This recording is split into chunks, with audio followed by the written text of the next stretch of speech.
उत्तर प्रदेश में एसआईआर को लेकर मुख्यमंत्री योगी आदित्यनाथ ने अपनी पूरी ताकत झोंक दी है। ताकत भी ऐसी वैसी नहीं। उन इलाकों में जहां बीजेपी कमजोर है वहां लगातार योगी दौरे पर हैं। हर दौरे में किन किन बीजेपी के नेताओं को बुलाकर क्या क्या निर्देश दे रहे हैं, आज हम आपको ये पूरी बात बताएंगे। इसके अलावा यह भी जानिए कि क्या उत्तर प्रदेश में एसआईआर का वक्त और बढ़ सकता है, हम ऐसा क्यों कह रहे हैं यह भी बताएंगे। इसके अलावा डीजीपी ने आज मान लिया है कि जहरीले कफ सिरप का बाजार उत्तर प्रदेश से निकलकर नेपाल और बांग्लादेश तक फैला हुआ था और इसमें कई सफेदपोश भी शामिल हैं। और आखिर में वंदे मातरम पर बहस के दौरान कैसे अखिलेश यादव ने अवधेश प्रसाद को खड़ा किया। बीजेपी वाले जब अखिलेश पर हमला करते हैं तो कैसे अवधेश प्रसाद संसद में उनकी ढाल बनते हैं और अखिलेश यादव कैसे बीजेपी के खिलाफ उनको इस्तेमाल करते हैं, यह भी दिखाएंगे। तो ये खबरें आज का यूपी में। नमस्कार, मैं हूं कुमार अभिषेक, आप देख रहे हैं यूपी तक। हम हाजिर अपने न्यूज शो आज का यूपी लेकर। पिछले कुछ दिनों से मुख्यमंत्री योगी आदित्यनाथ का एक सूत्री कार्यक्रम है और वो एक सूत्री कार्यक्रम है एसआईआर पर पूरी बीजेपी को, खास करके उत्तर प्रदेश की पूरी बीजेपी को झोंक देना। संगठन अपने नेताओं को, अपने कार्यकर्ताओं को लगा रहा है, लेकिन मुख्यमंत्री सभी एमपी, एमएलएज, एमएलसी और जो बड़े संगठन के नेता हैं उन्हें एसआईआर को लेकर न सिर्फ जागरूक कर रहे हैं बल्कि हर उस जगह का दौरा कर रहे हैं जहां उन्हें लग रहा है कि इस इलाके में एसआईआर में बीजेपी कमजोर पड़ी तो जो प्रदेश का नुकसान होगा वो तो होगा ही, चुनाव में भी नुकसान हो जाएगा। उनके कहने के पीछे की वजह भी समझेंगे। लेकिन अभी एक तरीके से बीजेपी पूरी तरीके से मिशन मोड में है और मुख्यमंत्री ने उस पूरे एसआईआर में अपना गियर चेंज कर दिया है। पश्चिमी उत्तर प्रदेश में मुख्यमंत्री की खास निगाहें हैं। हर मंडल में यानी हर कमिश्नरी में मुख्यमंत्री लगातार दौरे कर रहे हैं। 2 जिलों का उन्होंने खासकर नाम लिया है, मुजफ्फरनगर और अलीगढ़, और कहा है कि यहां फेक वोटरों की तादाद सबसे ज्यादा है। यही नहीं, सहारनपुर से लेकर मेरठ, गाजियाबाद, नोएडा, संभल, ऐसे तमाम वो इलाके, रामपुर, ऐसे तमाम वो इलाके हैं जो इस वक्त एसआईआर को लेकर मुख्यमंत्री के निशाने पर है। एक, इस पूरे इलाके की डेमोग्राफी थोड़ी अलग होना, इसकी वजह मानी जा रही है मुसलमानों की तादाद बहुत ज्यादा है और मुसलमान या यूं कहें मुस्लिम बिरादरी एसआईआर को लेकर बेहद संवेदनशील है। उन्हें लगता है कि अगर उनसे चूक हुई तो उनका नाम कट जाएगा और मुख्यमंत्री योगी आदित्यनाथ ने यही बात अपने तमाम बैठकों में अपने एमएलएज, अपने एमएलसीज या जो भी वहां के बड़े बीजेपी के कार्यकर्ता हैं उन्हें बता रहे हैं कि समाजवादी पार्टी अपना 100% एसआईआर करा रही है और अगर आप नहीं जागे तो नुकसान होगा। और इसे देखते हुए उन्होंने पूरी तरीके से अपनी पूरी ऊर्जा, पूरी ताकत झोंक दी है। उधर सीसी जो कि चीफ इलेक्शन कमिश्नर हैं उत्तर प्रदेश के, उन्होंने आज बातचीत के क्रम में इशारा दिया कि हो सकता है कि उत्तर प्रदेश में एसआईआर का वक्त थोड़ा बढ़ जाए। मुख्यमंत्री के मिशन के पीछे की कई वजह है। एक, इसी एसआईआर के बहाने पूरे उत्तर प्रदेश को अवैध घुसपैठियों से मुक्त कर देना। मुख्यमंत्री ने अपने नेताओं के साथ जो क्लोज डोर मीटिंग की है, खासकर समीक्षा बैठक के बाद जब वो हर कमिश्नरी में अपने एमपी, एमएलए, एमएलसीज या वहां के प्रमुख नेताओं से मिल रहे हैं तो उन्हें कुछ खास इंस्ट्रक्शंस दे रहे हैं और उन्हें कह रहे हैं कि आप इंश्योर करिए कि आपका एक भी वोटर छूटने ना पाए और दूसरा अगर कोई गलत वोटर जुड़वाए तो वो जुड़ने ना पाए।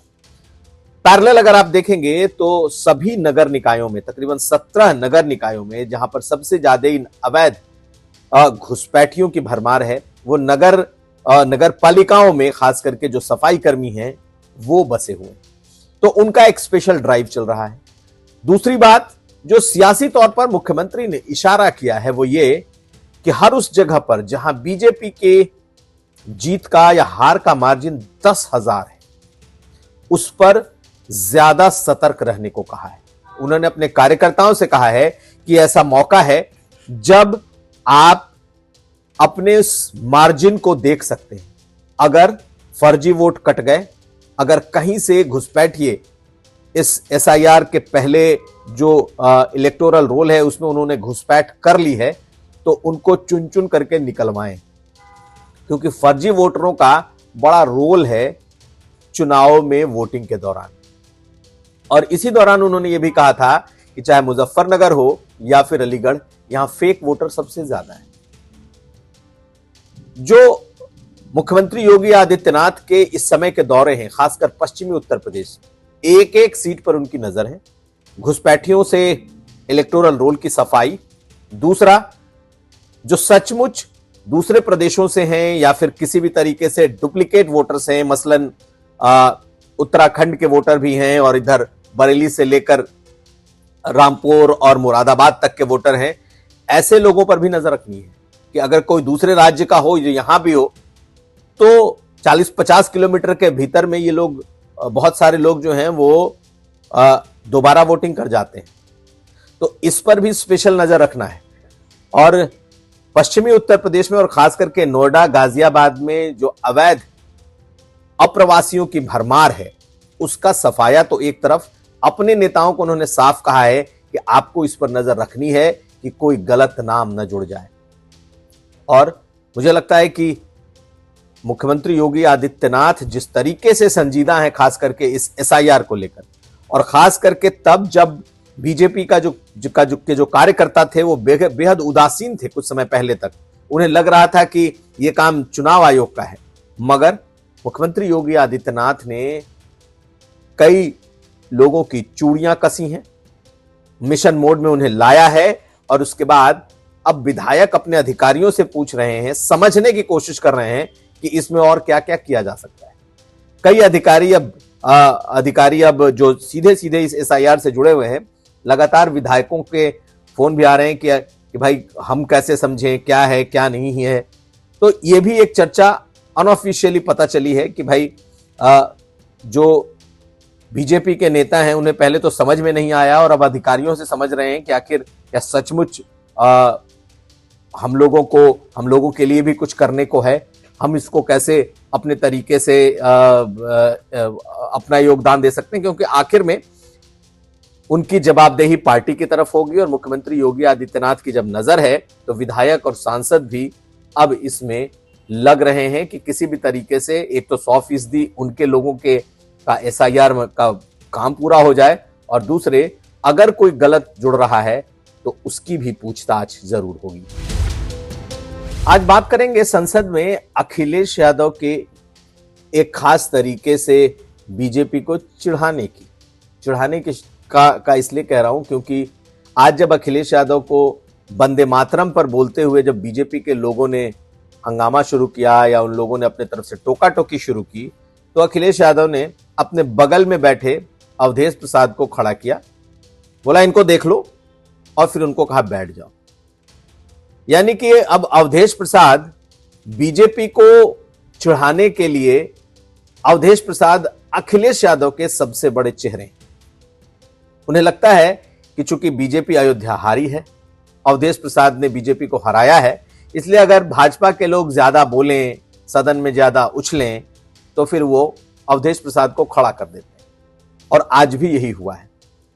किस मुद्दे पर हुआ है तो बताएंगे, लेकिन पहले अखिलेश यादव को देखिए कैसे वो अवधेश प्रसाद को खड़ा करते हैं और किस चीज के लिए उनका इस्तेमाल करते हैं। पहले देखिए ये वीडियो। सभापति महोदय इनको देख लीजिए और फिर बैठ जाओ। दरअसल वंदे मातरम गीत के 150 साल पूरे हुए और इस पर एक विशेष चर्चा इस वक्त संसद में चल रही है। आज बारी अखिलेश यादव की थी इस विषय पर बोलने की, तो वंदे मातरम को लेकर उन्होंने खूब सारी बातें कही, वंदे मातरम को राष्ट्रवाद से जोड़ा, कहा कि किस तरीके से देश को आजाद कराने निकले युवाओं के जुबान पर यह गीत हुआ करता था, किस तरीके से इसने पूरे देश को अंग्रेजों के खिलाफ एक किया, किस तरीके से इसने एक राष्ट्र को आवाज दी। इस बीच अखिलेश यादव भी बीजेपी वालों को चिढ़ाने से नहीं चूके और उन्होंने आरएसएस का नाम लिए बगैर यह कहा कि जिन लोगों ने आजादी के पहले और आजादी के बाद मुखबिरी की थी, ऐसे लोगों ने कब वंदे मातरम गाया है? न तो पहले गाया न बाद में गाया। और जब अखिलेश यादव ने ये बातें कही, उसके बाद बीजेपी के बेंचेज से, यानी कि जो सत्ता पक्ष है, उसकी तरफ से शोर शराबा शुरू हो गया। और जैसे ही शोर शराबा शुरू हुआ, अखिलेश यादव ने अवधेश प्रसाद को खड़ा कर दिया। लेकिन इन पूरे कहते हैं कि इस डिबेट के बीच में अवधेश प्रसाद को खड़ा करना, बीजेपी की तरफ दिखाना और एक तरीके से उनको आईना दिखाना या चिढ़ाना कि भाई अयोध्या जीते नहीं हो, उछलो मत, कहने का मतलब यही था। इसलिए उन्होंने अपने अयोध्या के सांसद को खड़ा किया और फिर क्षण भर भी नहीं खड़े रहे होंगे कि उन्होंने बिठा भी दिया, बैठ जाओ बैठ जाओ। तो आप इस वीडियो को देखें और समझें कि कैसे जो सदन के भीतर सियासत कभी कभी हल्की फुल्की हंसी मजाक के साथ साथ कितनी सीरियस हो जाती है, ये इसका एक बेहतर उदाहरण है। अगली खबर। और अब बात करेंगे उस कफ सिरप, जहरीले कफ सिरप सिंडिकेट की। आज सरकार ने अपनी तरफ से एक बात तो मान लिया कि जहरीले कफ सिरप का कारोबार उत्तर प्रदेश से निकलकर नेपाल और बांग्लादेश तक था।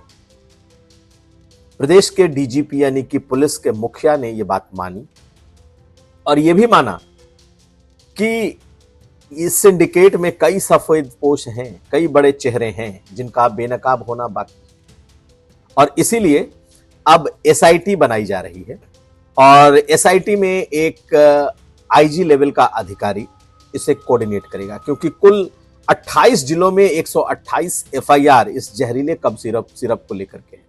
और जैसा कि मालूम है आपको कि जो इसका मुख्य अभियुक्त है, आरोपी शुभम जायसवाल, जिसने अपना वीडियो भी जारी किया था, वो अभी तक फरार है। हालांकि वो अपनी सफाई अपनी वीडियो में देता रहा है, लेकिन ऐसा लगता है कि सरकार भी अब किसी को बख्शने के मूड में नहीं। लेकिन देखना है कि सरकार का हाथ कहां तक पहुंचता है, किसके किसके गिरेबान तक पहुंचता है, क्योंकि अब इसमें सियासत घुसती जा रही है।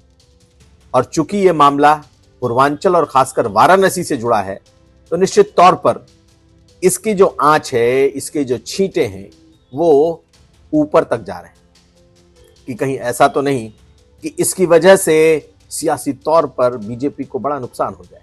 इसलिए अब सरकार ने भी कमर कस ली है और ऐसा लगता है, क्योंकि डीजीपी ने आज प्रेस कॉन्फ्रेंस करके ये कह दिया कि कई सफेदपोश हैं और हम उन्हें बेनकाब करेंगे। तो ये था आज का यूपी। हम कल फिर हाजिर होंगे। आप हमें दीजिए इजाजत। देखते रहिए यूपी तक।